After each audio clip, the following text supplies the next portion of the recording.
What we see now is a true momentum in the process for enlargement.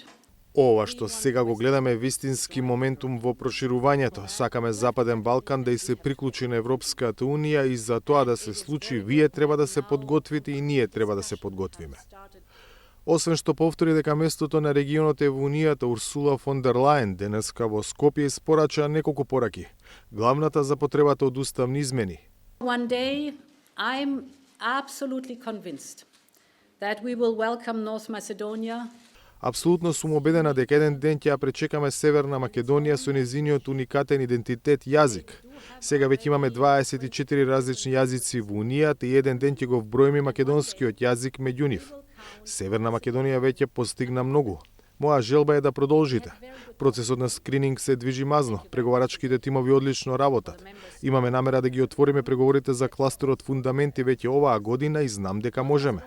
Свесна сум за процесот на уставни измени. Првите чекори беа преземени во парламентот и тоа е добра вест. А сега се надевам дека сите партии ќе искористат можноста за напредок, зашто сега во Европската Унија навистина има момент за процесот за проширување и важно е тој момент да се фати.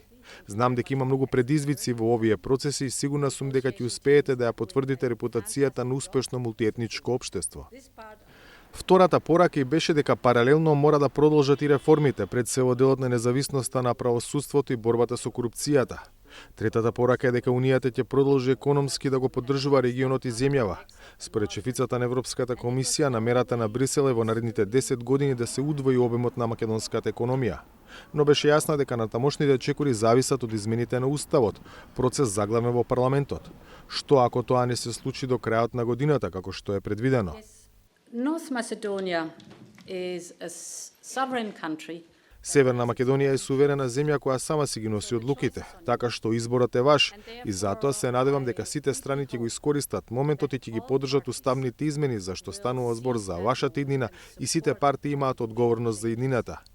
При секоја посета се среќавам само со шефови на држави или влади, беше низиниот одговор на прашањето зошто нема состанок со шефот на опозицијата Христијан Мицкоски, од кого зависи мнозинството во парламентот потребно за усвојување на уставните измени.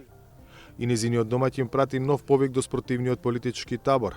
Не правете политички рейтинг за сметка на државата, му порача Ковачевски на Мицкоски. Ние имаме неповторлива шанса да обезбедиме европска иднина за државата со носењето на потребните одлуки во собранието.